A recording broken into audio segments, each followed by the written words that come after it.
चलिए एनालिसिस करेंगे आज।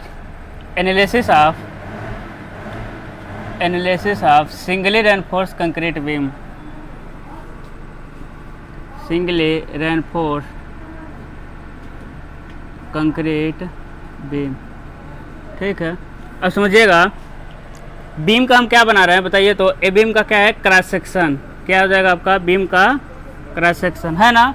क्रॉस सेक्शन में क्या दिखता है, ए हो जाएगा आपका बीम की चौड़ाई बी, ठीक है। क्या होगा, बीम की चौड़ाई बी। धरन के ऊपरी सिरे से और धरन के निचले सिरे तक की गहराई को, दूरी को क्या कहते हैं, कुल गहराई, है ना, टोटल डेप्थ। ये सारे क्वेश्चन आएंगे आपके।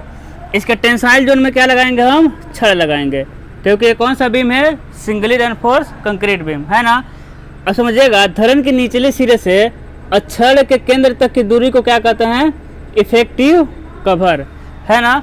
धरन के निचले सिरे से और छड़ के केंद्र तक की दूरी को कहते हैं इफेक्टिव कवर, और धरन के ऊपरी सिरे से और छड़ के केंद्र तक की दूरी को क्या कहते हैं, इफेक्टिव डेप्थ, यानी प्रभावी गहराई। एक क्या हुआ, कुल गहराई, प्रभावी गहराई, धरन की चौड़ाई, ये हुआ आपका इफेक्टिव कवर। जो नीचे छड़ लगा रहता है उसको कुल क्षेत्रफल कहते हैं AST, यानी एरिया ऑफ टेंसाइल रेनफोर्समेंट, ठीक है, एरिया ऑफ टेंसाइल रेनफोर्समेंट। उसके बाद क्या होगा कि इसके क्षेत्र में क्या होगा, इन क्रॉस सेक्शन में कहीं एक ऐसा पॉइंट होगा जहां प्रतिबल और विकृति क्या होगा, शून्य होगा। उसे क्या कहते हैं हम लोग, उदासीन अक्ष, है ना। उसे क्या कहेंगे, उदासीन अक्ष। उसके बाद होगा कि उदासीन अक्ष की गहराई क्या होता है, धरन के ऊपरी सिरे से और उदासीन अक्ष तक की दूरी को क्या कहते हैं, उदासीन अक्ष की गहराई। धरन के ऊपरी सिरे से उदासीन अक्ष तक की दूरी को कहेंगे उदासीन अक्ष की गहराई, ठीक है। अब समझिएगा ये हम इसका स्ट्रेन डायग्राम बनाएं। कौन सा डायग्राम बनाएं, स्ट्रेन डायग्राम, यानी विकृति आरेख, है ना। क्या बनाएंगे, विकृति आरेख। तो क्या देखेंगे कि जैसे न्यूट्रल एक्सिस पे आपका विकृति क्या रहेगा, जीरो रहेगा। उदासीन अक्ष पे विकृति और प्रतिबल क्या होता है, जीरो होता है। जैसे जैसे ऊपर जाएंगे विकृति का मान क्या होता जाएगा, बढ़ता जाएगा। तथा अधिकतम विकृति कहाँ होगा आपका, कंप्रेशन के सबसे लास्ट सिरे पे। उसी तरह नीचे आएंगे तो देखेंगे नीचे भी आने पर विकृति का मान बढ़ता जाएगा। तथा हम लोग एनालिसिस कहाँ करते हैं, छड़ के सेंटर तक ही, है ना। हम नीचे एनालिसिस कहाँ तक करते हैं, बीम के नीचे तक नहीं करेंगे, कहाँ तक करेंगे, छड़ के सेंटर तक। तो ये हो जाएगा आपका EC, यानी ई मतलब स्ट्रेन का सिंबल है, और सी मतलब कंक्रीट, यानी स्ट्रेन ऑफ कंक्रीट। ये क्या हो जाएगा आपका ES, यानी स्ट्रेन ऑफ स्टील का। अब समझिएगा प्रतिबल आरेख। ये तो आपका स्ट्रेन डायग्राम था। कौन सा डायग्राम था, स्ट्रेन डायग्राम। ये आपका है, हो जाएगा स्ट्रेन डायग्राम। उसके बाद आता है आपका स्ट्रेस डायग्राम। अब स्ट्रेस डायग्राम को समझिएगा। जब स्ट्रेस डायग्राम कल बताए थे प्रतिबल विकृति के बीच संबंध, ये क्या है आपका, ये अलग से प्रतिबल आरेख है और विकृति आरेख, ये अलग से प्रतिबल विकृति आरेख है। लेकिन कल प्रतिबल विकृति में संबंध बताए थे तो कुछ इस तरह था ना, था कि नहीं था, इस तरह था। मैक्सिमम विकृति कितना था, 0.0035। अधिकतम आपका अल्टीमेट स्ट्रेस कहाँ मिला था, 0.002, है कि नहीं विकृति। ये क्या था आपका FCK, कुछ याद है। अब समझिएगा जब हम प्रतिबल आरेख बनाएंगे तो प्रतिबल आरेख कैसे बनेगा। अब देखिएगा सबसे बाहरी सिरे पर प्रतिबल विकृति कितना होगा, कंप्रेशन जोन के सबसे बाहरी सिरे विकृति कितना होगा, 0.0035 होगा कि नहीं होगा, हो रहा था विकृति ना सबसे अधिक, यानी लास्ट में विकृति कितना हो रहा था, 0.0035। उसके बाद जीरो भी था, तो यहाँ क्या हो जाएगा आपका विकृति जीरो। 0.0035 के बीच में ही तो कहीं 0.002 होगा कि नहीं होगा, कहीं ना कहीं 0.002 वाला उसी के बीच में होगा, ठीक है विकृति। जब इसका हम प्रतिबल आरेख बनाएंगे तो प्रतिबल आरेख इस तरह जाएगा, समझिएगा। कहाँ तक आपका परवलयकार कहाँ तक गया है, 0.002 विकृति तक, 0.002 विकृति तक क्या जा रहा है मेरा प्रतिबल आरेख, परवलयकार। तो यहाँ तक चला गया आपका परवलयकार, ठीक है। उसके बाद क्या हो जा रहा है आपका 0.002 से 0035 तक क्या हो जा रहा है, आयताकार। तो ये हो जाएगा आपका प्रतिबल आरेख। समझ आया कैसे बना है। विकृति यार एक तो न्यूट्रल एक्सिस से ऊपर और नीचे जाने पर ट्रेंगुलर मिलेगा, वो बढ़ता ही जाएगा, जितना ऊपर जाएंगे जितना नीचे जाएंगे विकृति बढ़ता ही जाएगा। यानी विकृति क्या हो गया, बढ़ता गया। जितना देखिए जितना इधर जाएंगे विकृति क्या होती जा रही है, बढ़ती जा रही है। लेकिन प्रतिबल देखिए कि 0.002 तक प्रतिबल ऊपर ना है, प्रतिबल तो ऊपर होता है आपका, ये होता है प्रतिबल, ये होता है आपका विकृति। तो 0.002 तक प्रतिबल कैसा हो रहा है, परवलयाकार। तो 0.002 तक विकृति प्रतिबल क्या हो गया, परवलयाकार। उसके बाद 0.002 विकृति से 0.0035 तक कैसा हो गया, रेक्टेंगल हो गया। तो क्या बना दिए हम, रेक्टेंगल। इसी को ले जाकर वहाँ कॉपी कर दिए सिस्टम से, ठीक है। अब हम नीचे जानते हैं, नीचे पूरे फोर्स को कौन लेता है, स्टील लेता है कि आपका कंक्रीट लेता है। तो पूरे फोर्स को कौन लेता है, छड़ लेता है। एजम्पशन का एक पार्टी है, एजम्पशन में लिखिए, तो एजम्पशन जो लिखे तो उसके आगे एक पॉइंट डाल के लिखिए। एजम्पशन जो लिखे थे उसमें पॉइंट डाल के लिखिएगा। हाँ हाँ, इसमें भी लिखिए। हाँ, इसमें लिखिए एक कि पूरे तनन बल को, एजम्पशन में अगला पॉइंट डाल लीजिएगा, पूरे तनन बल को स्टील वहन करता है, पूरे तनन बल को स्टील वहन करता है, ठीक है। देखिए पूरे तो करता नहीं है, कुछ कुछ तो कंक्रीट करता है। लेकिन एजम्पशन क्या होता है कि एक्चुअली में ऐसा नहीं होता है, लेकिन हम अपने अध्ययन की सुविधा के लिए उतना वैसे उसे थोड़ा थोड़ा मान लेते हैं, ठीक है। तो एजम्पशन मतलब मान्यता, अपने तरफ से मान लेते हैं कि हमको स्टडी करना थोड़ा आसान हो जाएगा, क्योंकि बहुत कम कंक्रीट लेते हैं तो छोड़ देते हैं। अब समझिएगा, अब देख समझिए, यहाँ समझिएगा, यहाँ प्रतिबल कितना है, ए वाला प्रतिबल कितना है, 0.45 FC के, यही तो होता है प्रतिबल वाला, प्रतिबल 0.45 FC के। देखिए यहाँ कैसे गया था, इसी तरह गया था, तो प्रतिबल कितना मिला था, 0.45 FC के। ये तो डिजाइन स्ट्रेस था, यहाँ 0.002 0.0035। अब समझिएगा उदासीन अक्ष की गहराई क्या होती है, उदासीन अक्ष की गहराई, डेप्थ ऑफ न्यूट्रल एक्सिस। उदासीन अक्ष की गहराई क्या होता है कि धरन के ऊपरी सिरे से, धरन के कहाँ से, एकदम अपर पार्ट से, ऊपरी सिरे से, और कहाँ तक की दूरी होता है, न्यूट्रल एक्सिस तक की दूरी। उदासीन अक्ष की गहराई क्या होता है कि धरन के ऊपरी सिरे से और उदासीन अक्ष तक की दूरी को क्या कहते हैं, उदासीन अक्ष की गहराई, ठीक है। अब उदासीन अक्ष की गहराई को किससे दिखाते हैं हम लोग, यक्स यू से। किससे दिखाएंगे, यक्स यू से। अब समझिएगा यहाँ विकृति कितना है, 0.0035। अब समझिएगा हमको न्यूट्रल एक्सिस कितने प्रकार से मिलेगा, दो प्रकार से मिलेगा। पहला में हमारा हो जाएगा, क्या हो जाएगा, actual neutral axis. Actual neutral axis क्या होगा आपका, एक्चुअल न्यूट्रल एक्सिस। अब समझिएगा एक्चुअल न्यूट्रल एक्सिस कैसे निकलेगा, total tension force, total tensile force, समझिएगा total tensile force equal to क्या हो जाएगा, टोटल कंप्रेसिव फोर्स, है ना। कैसे निकलेगा, total tensile force equal to total compressive force से। तो एक्चुअल न्यूट्रल एक्सिस निकालने के लिए सबसे पहले आपको क्या निकालना पड़ेगा, टोटल टेंसाइल फोर्स, और क्या निकालना पड़ेगा, टोटल कंप्रेसिव फोर्स, है ना। तो क्या आपके पास टेंसाइल फोर्स और कंप्रेसिव फोर्स पता है, आपको नहीं पता है तो निकालेंगे। अब समझिएगा बल बराबर क्या होता है, फोर्स है ना, फोर्स बराबर बल बराबर प्रतिबल गुणे क्षेत्रफल, है कि नहीं। अब देखिएगा नीचे जो फोर्स लगेगा, नीचे जो फोर्स लगा टेंसाइल फोर्स, उसका क्षेत्रफल कितना है, AST, है ना। भाई पूरा तनन बल को कौन ले रहा है, स्टील ले रहा है, क्षेत्रफल हो गया AST, जो कि प्रतिबल कितना हो जाएगा, 10.87 FY, है कि नहीं। कल बताया था ना डिजाइन स्ट्रेस ऑफ स्टील कितना था, 10.87 FY AST। तो प्रतिबल गुणे क्षेत्रफल हमको मिल गया, यानी टेंसाइल फोर्स मिल गया 10.87 FY इंटू AST। अभी हमको क्या चाहिए, कंप्रेसिव फोर्स। तो कंप्रेसिव फोर्स में जैसे टेंसाइल का एरिया निकाले थे छड़ का क्षेत्रफल, उसी तरह इसका क्षेत्रफल निकालना पड़ेगा हमको, किसका, कंप्रेशन ब्लॉक का, यानी स्ट्रेस ब्लॉक का, इसका, है ना। तो क्षेत्रफल निकालने के लिए क्या चाहिए हमको, देखिए ए वाला तो दूरी पता है 10.45 FC के, आपको ए वाला दूरी पता होना चाहिए, है कि नहीं। ए वाला दूरी पता चाहिए, उसके बाद ए वाला तो दूरी पता है, आपको ए वाला दूरी पता होना चाहिए, तभी तो निकाल पाएंगे क्षेत्रफल। अब देखिए रेक्टेंगल बन रहा है तो टोटल XU है, टोटल दूरी को क्या कहेंगे हम, XU। लेकिन ए वाला सिर्फ रेक्टेंगल वाला कितना होता है, यदि हम x1 मान लेते, x1 इक्वल हो जाएगा 3/7 XU। अब इसको निकालना, अब निकालना कहाँ बताएं, वो अब देखेंगे मेन वीडियो मतलब ये तो मान लीजिए आपका रिवीजन कर रहे हैं तो आपको इतना ही बताएंगे। तो x1 का मान 3/7 XU होता है। अभी बहुत डिफिकल्ट इसका कैलकुलेशन होता है, आप देखिएगा क्लास नंबर 11 से देखिएगा पिछला वाला वीडियो, ठीक है। तो 3/7 XU मिल जाएगा। x2 क्या मिलेगा, x2 क्या मिलेगा 4/7 XU, है ना, क्या मिलेगा 4/7 XU। अब देखिएगा इस पूरे ब्लॉक को हमको क्षेत्रफल निकालना है और प्रतिबल से गुणा कर देंगे तो मेरा आ जाएगा फोर्स, है ना।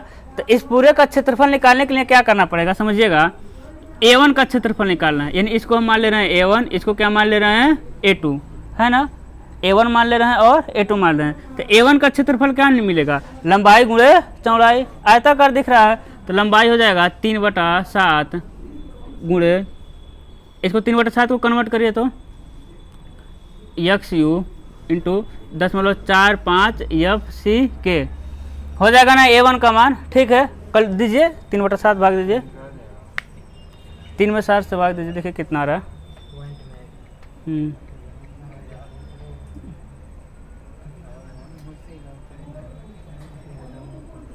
कैलकुलेटर लेकर आइए।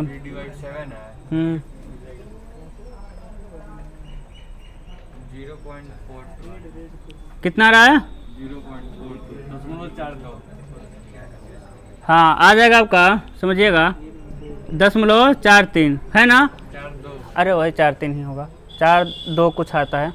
और समझिएगा x1 का मान मिल गया, A1 का मान मिला ना। अब A1 कैसे निकालें हैं, समझ आ रहा है, आयताकार है तो लंबाई गुणे चौड़ाई, ठीक है। A2 यानी परवलयाकार का क्षेत्रफल कैसे निकलता है, 2/3 होता है, 2/3 B इंटू H, ठीक है। परवलयाकार का क्षेत्रफल ऐसे निकलता है, जैसे आयताकार का क्षेत्रफल लंबाई गुणे चौड़ाई था, तो परवलयाकार का क्षेत्रफल 2/3 B गुणे H। तो 2/3 B का मान B A ले लीजिए या फिर A ले लीजिए, कितना हो जाएगा 4/7 XU, ठीक है। H का मान कितना है 4.5 FC। देखिए कितना आ रहा है A2 का मान,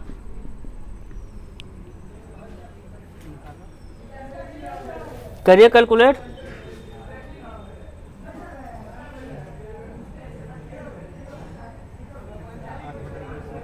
कल से कैलकुलेटर लेकर आया करिए।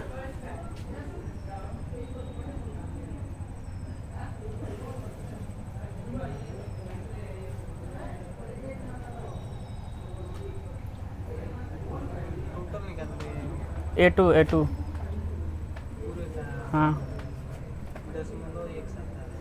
क्या आ जाएगा 0.17, समझिएगा 0.17 XU FC, यही ना आएगा। और समझिएगा हमको टोटल क्षेत्रफल चाहिए, तो टोटल क्षेत्रफल क्या मिल जाएगा A1 प्लस A2, है कि नहीं। अब A1 प्लस A2 जोड़ दीजिए, एक क्या हो जाएगा, गुणा करिए तो दोनों में, हाँ 0.43 और 0.45,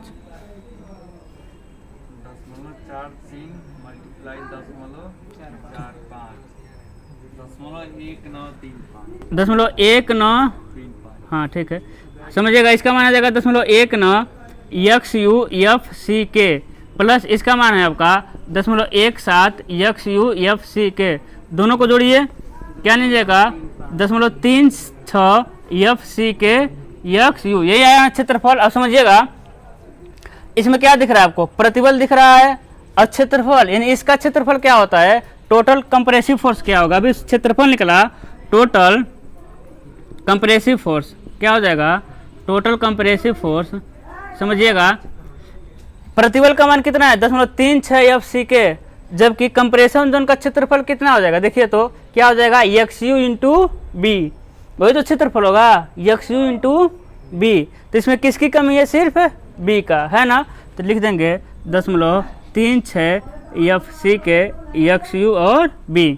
कंप्रेसिव फोर्स कितना होगा 0.36 FC XU B, ठीक है। तो टोटल टेंसाइल फोर्स निकला, टोटल कंप्रेसिव फोर्स कैसे निकलेगा 0.36 FC XU इंटू B।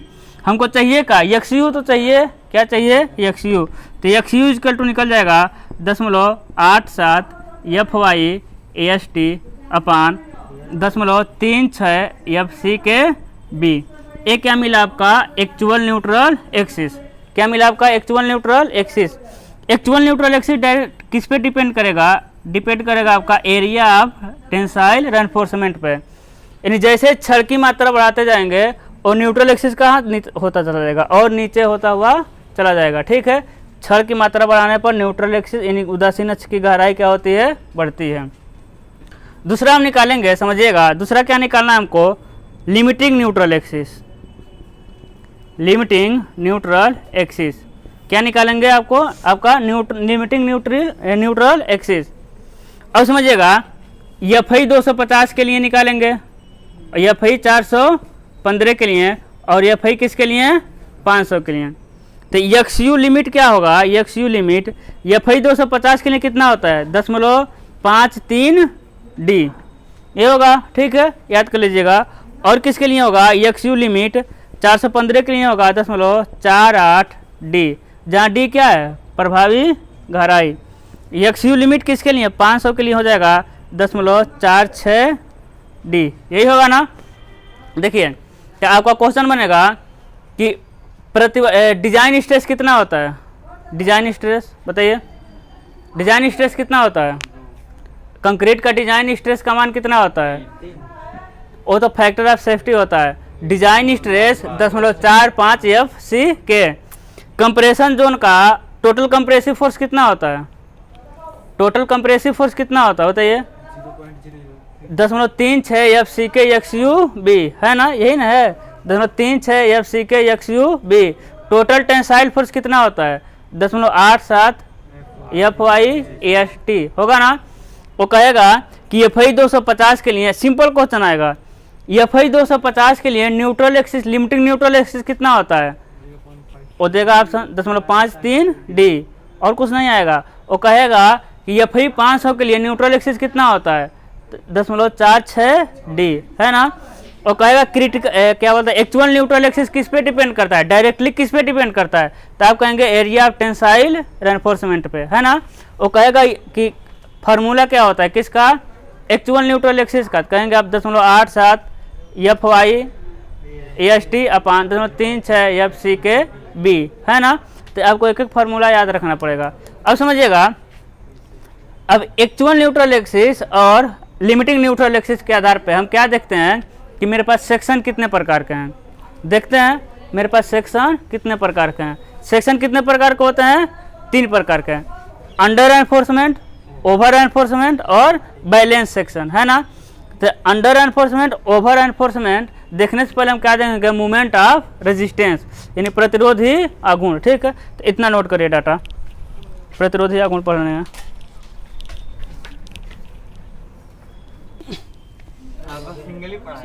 हाँ, चलिए, हम क्या पढ़ना था, मूवमेंट ऑफ रेजिस्टेंस, है ना, यानी प्रतिरोधी आघूर्ण, मूवमेंट ऑफ रेजिस्टेंस। चलिए, बहुत तेज हो रहा था, थोड़ा आराम से पढ़ाएंगे, समझिएगा। सबसे पहले बनाइए आप प्रतिबल आरेख। ठीक है, अब देखिए, आपसे हम पूछेंगे ये कौन सा एक्सिस है आपका, न्यूट्रल एक्सिस, है ना। अब समझिएगा, यहाँ से जाएगा पैराबोला, उसके बाद क्या हो जाएगा, रेक्टेंगल। ठीक है, अब बताइएगा, पैराबोला तक देखिए यहाँ आपका प्रतिबल कितना मिलेगा, 0.45 एफ सी के। 0.45 एफ सी के कौन सा प्रतिबल है, यानी अविकल्पन प्रतिबल, डिजाइन स्ट्रेस है ना। कहाँ तक पैराबोला गया है, 0.002 तक, है ना। लेकिन ये विकृति तो आरेख है नहीं, लिखेंगे नहीं, बस हमको इतना पता होना चाहिए। अब बताइएगा, नीचे क्या हो जाएगा आपका, छड़ लगेगा। अब इसमें ऊपर कंप्रेशन फोर्स मिलेगा कि टेंसाइल फोर्स मिलेगा, ऊपर कंप्रेशन फोर्स की टेंसाइल फोर्स, कंप्रेशन फोर्स, है ना। नीचे कौन सा फोर्स मिलेगा आपको, टेंसाइल। पूरे तनन बल को कौन लेता है, छड़ लेता है, हाँ छड़। अब समझिएगा, ये क्या है, उदासीन अक्ष की गहराई, है ना, उदासीन अक्ष की गहराई। अब समझिएगा, कितना टेंसाइल फोर्स होता है, 0.87 f y s t. Total compression force कितना होता है, 0.36 f c k x u B. अब एक कंप्रेशन फोर्स कहाँ लगेगा, इस दोनों जो बन रहा है आपका रेक्टेंगल और पैराबोला, इसके गुरुत्व केंद्र पे, है ना। इसके कहाँ लगेगा, गुरुत्व केंद्र पे लगेगा। टोटल कंप्रेशन फोर्स कहाँ लगेगा, इसके गुरुत्व केंद्र पे। अब गुरुत्व केंद्र से समझिए, आपका रेक्टेंगल है तो इसका गुरुत्व केंद्र कहाँ लगता है, यहाँ लगता है, बीच में, इन दोनों के बीच में। लेकिन इसके साथ साथ आपको क्या मिल रहा है, पैराबोला भी मिल रहा है ना। तो क्या होगा उसका, इस पूरे बॉक्स का गुरुत्व केंद्र चेंज होगा कि नहीं होगा।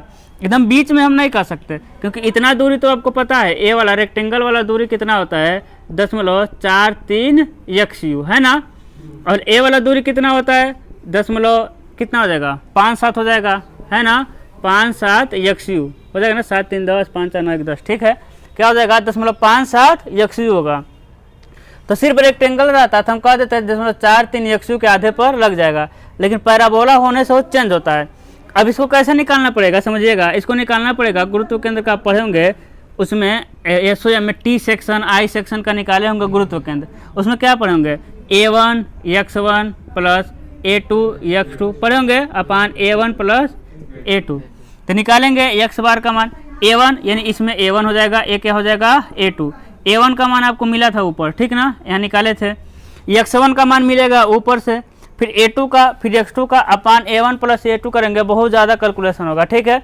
पीछे का वीडियो हम डिटेल में बताएं, ये तो आपका रिवीजन कर रहे हैं। तो टोटल मिला जुला के आपका x बार का मान आता है कितना, x बार का मान कितना आता है बताइए, याद है, आता है आएगा 0.42 XU x बार, यानी जो टोटल कंप्रेशन फोर्स है वो धरन के ऊपरी सिरे से कितने दूरी पर लग रहा है 0.42 XU। कितने दूरी पर लग रहा है 0.42 XU ठीक है। कहाँ लग रहा है 0.42 XU पे, क्योंकि कोई भी फोर्स उसके गुरुत्व केंद्र पे ही लगेगा ठीक है। अब अगला समझ आ रहा है ठीक है। अब अगला आपका आएगा उत्तोलक भुजा, क्या आता है लीवर आर्म। बताइए उत्तोलक भुजा क्या होता है, उत्तोलक भुजा, हाँ नहीं दोनों सही है समझिएगा। उत्तोलक भुजा क्या होता है कि तनन बल और संपीड़न बल के बीच की दूरी है ना, क्या कहलाएगा D-0.42 XU। ये क्या है आपका उत्तोलक भुजा, कितना होता है D-0.42 XU। अब समझिएगा ये क्या है आपका D ही तो है धरन के ऊपरी सिरे से और छड़ के केंद्र तक की दूरी को क्या कहते हैं प्रभावी गहराई। तो D में से 0.42 क्या कर दिए हम घटा दिए, टोटल में से इतना दूरी घटा दिए। टोटल कितना है स्मॉल डी में से 0.42 XU क्या करेंगे घटा देंगे। तो उत्तोलक भुजा का डिफिनेशन क्या होगा, संपीड़न बल और तनन बल के बीच की लंबवत दूरी।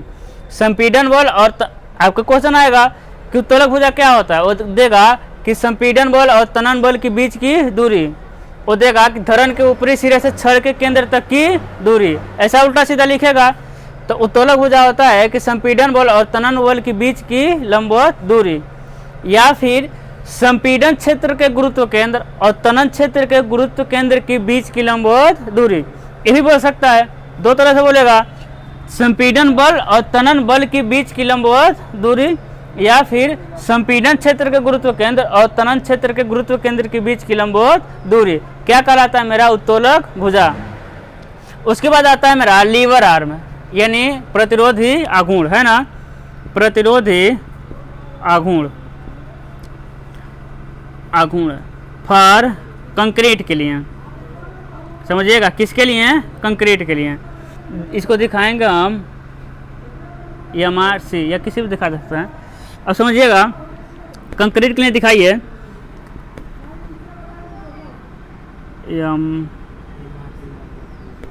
अब समझिएगा।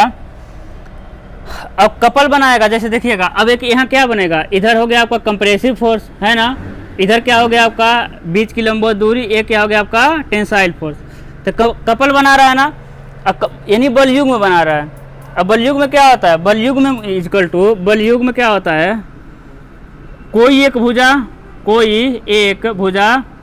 क्योंकि दोनों का बल बराबर रहेगा गुणे बीच की दूरी, बीच की क्या हो जाएगा आपका दूरी। बलयुग में क्या होता है, कोई एक भुजा है ना, यानी ए ले लेंगे या फिर ए ले लेंगे और दोनों के बीच की दूरी ले लेंगे। तो बलयुग में लेंगे हम तो टोटल कंक्रीट के लिए ले लेंगे, तो कंक्रीट में क्या होता है आपका कंप्रेसिव फोर्स होता है। तो लिखेंगे total compressive force, total compressive force into क्या हो जाएगा lever arm. Total compressive force equal to क्या हो जाएगा लीवर आर्म, यानी उत्तोलक भुजा। अब टोटल कंप्रेसिव फोर्स कितना होता है 0.36 FC के XUB, इंटू लीवर आर में कितना होगा D-10.42 ठीक है। ये क्या हो गया आपका बल हो गया, ये बीच की लंबवत दूरी हो गया।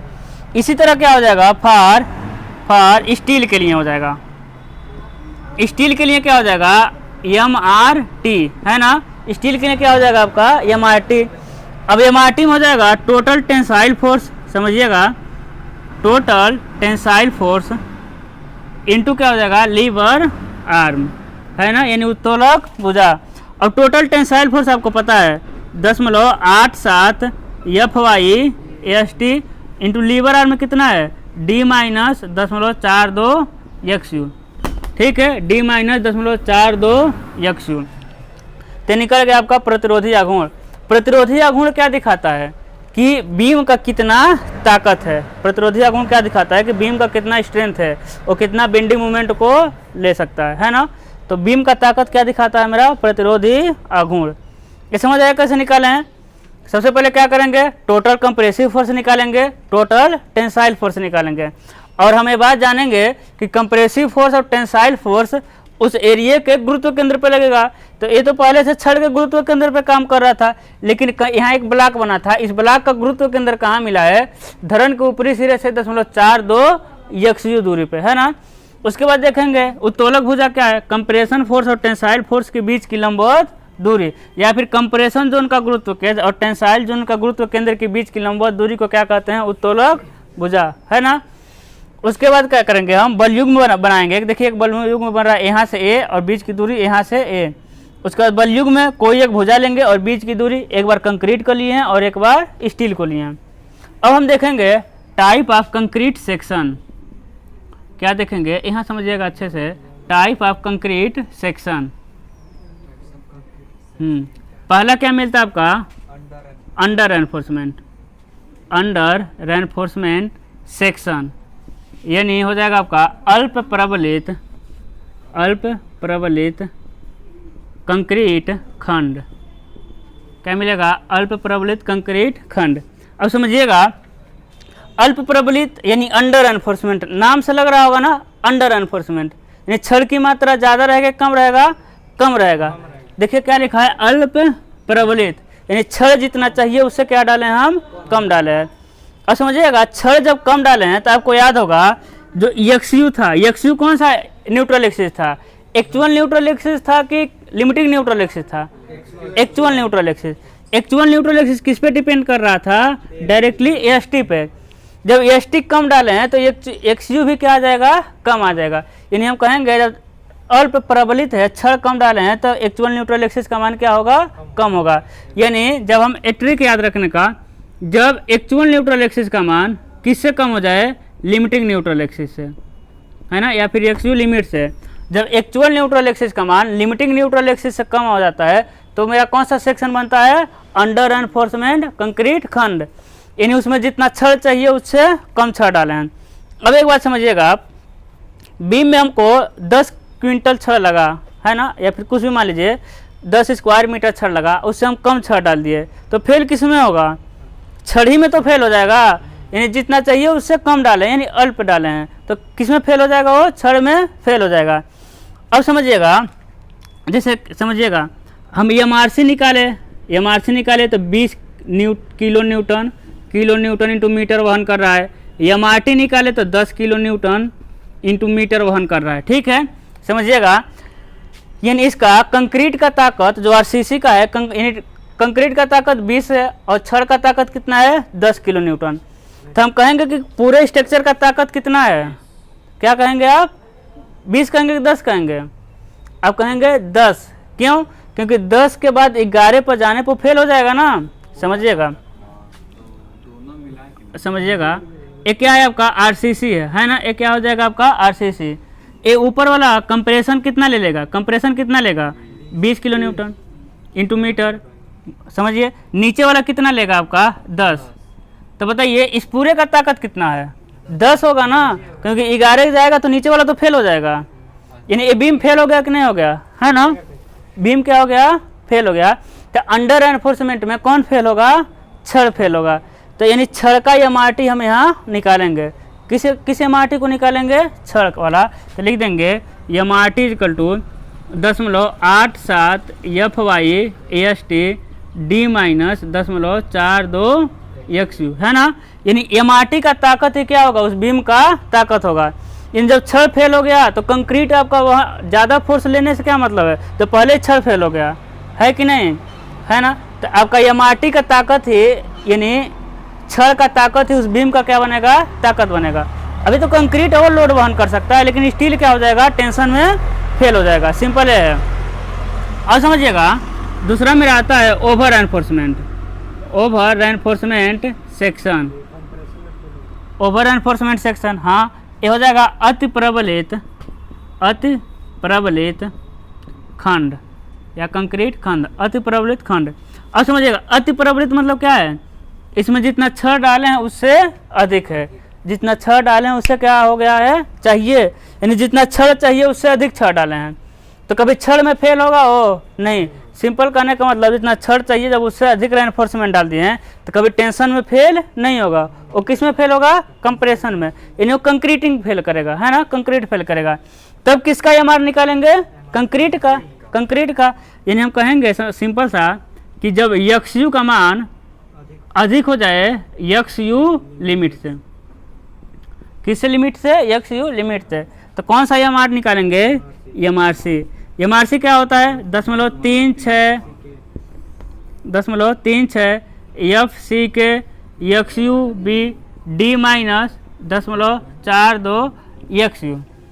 ठीक है। अगला क्या होता है मेरा? तीसरा होता है बैलेंस सेक्शन। क्या होगा आपका? बैलेंस सेक्शन, यानी संतुलित खंड। अब समझिएगा एक बात है, यहाँ संतुलित यानी बैलेंस सेक्शन पढ़ने से पहले आप इसको समझिएगा, ओवर एनफोर्समेंट कंक्रीट सेक्शन को। क्या कभी भी कोई भी चीज़ लिमिट से अधिक हो सकती है? क्या कभी कोई भी चीज़ लिमिट से अधिक हो सकती है? क्या नहीं होगा ना। अब यहाँ क्या आप कर रहे हैं? XU को यानी एक्चुअल न्यूट्रल एक्सिस को लिमिट से क्या कर रहे हैं? अधिक कर रहे हैं। कोई भी चीज़ को हमको लिमिट से अधिक नहीं करना है, समझ रहे हैं। कभी भी हमको लिमिट से अधिक कोई चीज़ जा ही नहीं सकता। आपका जो लिमिट है, ये जैसे मान लीजिए आपका मोबाइल, अब मैं खरीदे मोबाइल 32 GB का है, उसका लिमिट कितना है? 32 GB। तो 32 से ज़्यादा उसमें कुछ भर पाएंगे? लिमिट से अधिक भर पाएंगे क्या उसमें 32 GB से? नहीं ना। तो वही कह रहा है कि लिमिट से अधिक कुछ नहीं कर सकते। यानी अब मेमोरी में कितना भर सकते हैं? समझ लीजिए एक तरह से 32 GB तो फुल कर सकते हैं।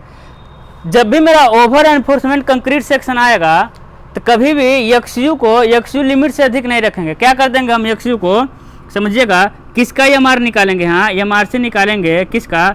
0.36 FC के B XU की जगह क्या लिख देंगे हम? XU limit minus D minus 0.42 XU limit. दिख रहा है? देखिए तो इसमें दिख रहा है ना। आप समझिएगा, यानी जब भी मेरा XU का मान किससे आ जाए? एक्चुअल न्यूट्रल एक्सिस का मान एक्चुअल लिमिटिंग न्यूट्रल एक्सिस से अधिक आ जाएगा तो हम क्या बना देंगे उसको? एक्चुअल न्यूट्रल एक्सिस का मान बना देंगे लिमिटिंग न्यूट्रल एक्सिस के बराबर बना देंगे। इस तरह क्या होगा? इस तरह खंड मिलता है आपको बैलेंस सेक्शन। यानी जब आपका एक्चुअल न्यूट्रल एक्सिस का मान लिमिटिंग न्यूट्रल एक्सिस के बराबर होगा तो उसे हम कहते हैं बैलेंस सेक्शन। यानी कभी भी समझिएगा इसका लॉजिक क्या है, हम क्यों नहीं करते हैं। अब समझिएगा, इन दोनों को समझते हैं। अंडर एनफोर्समेंट तो कन्फर्म है, छड़ फेल होगा। अब इधर समझिएगा ओवर एनफोर्समेंट यदि हम कर देंगे डिजाइन, इधर समझिए ओवर एनफोर्समेंट का डिजाइन कर देंगे तो मेरा XU क्या हो जाएगा? अधिक हो जाएगा ओवर एनफोर्समेंट। ओवर एनफोर्समेंट में फेल कौन सा होगा? ओवर एनफोर्समेंट में कौन फेल होगा? आपका कंक्रीट फेल होगा। कौन फेल होगा? कंक्रीट फेल होगा। कल हम बताए थे पिछले वीडियो में कि कंक्रीट का फेल्योर कौन सा फेल्योर होता है? कौन सा फेल्योर होगा? ब्रिटल फेल्योर होता है। ब्रिटल फेल्योर यानी एक ही बार वो टूट जाएगा। कैसे टूटेगा? एक ही बार। यानी सोने अंदर गए तो समझ लीजिए वो हो सकता है लास्ट ही बार सोने गए हों। अगर आपका ओवर एनफोर्समेंट सेक्शन का डिजाइन करेंगे, सोने गए तो लास्ट बार सोने गए। क्यों? क्योंकि वो गिरेगा तो ब्रिटल फेल्योर, वो एक बार गिर जाएगा, है ना। इसीलिए कभी भी हम ओवर एनफोर्समेंट सेक्शन का डिजाइन नहीं कर सकते। अंडर एनफोर्समेंट में कौन फेल होगा? छड़, टेंशन में फेल होगा। छड़ आपका कौन सा मटेरियल होता है, आपका डक्टाइल मटेरियल होता है। इनको क्या होगा, पहले फेल होगा तो आपको सूचना दे देगा, है ना, और थोड़ा बेंड होगा या फिर इधर उधर होगा, थोड़ा बहुत टाइम देगा कि भाग जाओ। लेकिन ओवर एनफोर्समेंट सेक्शन का हम लोग नहीं देगा, क्योंकि ब्रिटल फेलियर हो डायरेक्ट गिर जाएगा, है ना। तो समझ आया क्यों नहीं करते हैं। इसलिए कभी भी ओवर एनफोर्समेंट को हम क्या बना देते हैं, लिमिटिंग न्यूट्रल एक्सिस। क्या बना देंगे, लिमिटिंग न्यूट्रल एक्सिस। ठीक है, कहने का मतलब इसका एमआरसी ओवर एनफोर्समेंट डिजाइन करेंगे ना तो ये ज़्यादा लोड लेगा, ज़्यादा बेंडिंग लेगा। इस पर क्या कर देते हैं कि बेंडिंग को हम थोड़ा कम कर देते हैं। बैलेंस सेक्शन में कौन फेल होगा, दोनों एक साथ फेल होंगे, तो किसी को भी निकाल सकते हैं आप, एमआरसी को भी निकाल सकते हैं। एमआरसी कितना होता है 0.36 एफसी के बी एक्सयू लिमिट, बी 0.36 एफसी के B एक्सयू limit D minus 0.42 x u limit, है ना। या फिर आप एमआरटी को भी निकाल सकते हैं 0.36 एफसी के, हाँ 0.87 f y s t d minus 0.42 x u limit. X u भी लिख सकते हैं हम, यहाँ तो कुछ भी लिख सकते हैं। यानी एक सिंपल से बात याद रखिएगा, जब भी हम फार्मूले में एक्सयू लिखेंगे तो वो अंडर एनफोर्समेंट होगा, और जब भी हम फार्मूले में एक्सयू लिमिट लिख देंगे तो या तो बैलेंस सेक्शन होगा या फिर ओवर होगा। ओवर तो कभी करते नहीं, ओवर को हम क्या बना देते हैं, बैलेंस बना देते हैं। तो जब भी हम एक्सयू लगा दे तो अंडर, जब भी हम एक्सयू लिमिट लगा दे तो समझिए आपका कौन सा सेक्शन है, बैलेंस सेक्शन है। वो कौन सा सेक्शन है, बैलेंस। कैसे देखिए, बैलेंस में बैलेंस का फार्मूला और एमआरसी का फार्मूला देखिए दोनों एक तरह के नहीं, है ना। तो कभी भी हम किसी भी सेक्शन का डिजाइन ओवर एनफोर्समेंट में नहीं करते हैं, क्योंकि छड़ क्या होता है, महंगा होता है। हम क्यों छड़ को ज़्यादा डालेंगे, यही रीज़न है, नहीं ये रीज़न थोड़ी है। वो ब्रिटल फेल्योर हो जाता है ना। तो लिखिए इतना। अब देखिएगा ये आपका मोमेंट ऑफ रेजिस्टेंस निकाले ना, तो आपके एग्जाम में ना इतना पूछने का चांस बहुत कम है। इतना बड़ा फार्मूला थोड़ी लिख के पूछेगा। इसको क्या करेगा, मोमेंट ऑफ रेजिस्टेंस ही पूछेगा, लेकिन शॉर्ट में पूछेगा। चलिए हम शॉर्ट उसको निकालते हैं, शॉर्टकट में कैसे आएगा वो देखिएगा। मोमेंट है, मोमेंट ऑफ रेजिस्टेंस, टी मतलब टेंसाइल के लिए। हेलो समझिएगा। अब समझिएगा, देखिए मोमेंट ऑफ रेजिस्टेंस पूरा लिख दीजिए, ठीक है, या फिर एम आर लिखिए, इस तरह लिखिए, बात एक ही हुआ। तो मोमेंट ऑफ रेजिस्टेंस, कौन सा मोमेंट ऑफ रेजिस्टेंस हम लिख रहे हैं, limiting. Hello, limiting moment of resistance क्या होता है, यही होता है 0.36 f c k b x you limit होता है D minus 0.42 x you limit. कोई दिक्कत नहीं है ना। अब दोनों पक्षों में क्या करेंगे, हम स्मॉल डी से भाग देंगे। देखिएगा दोनों पक्षों में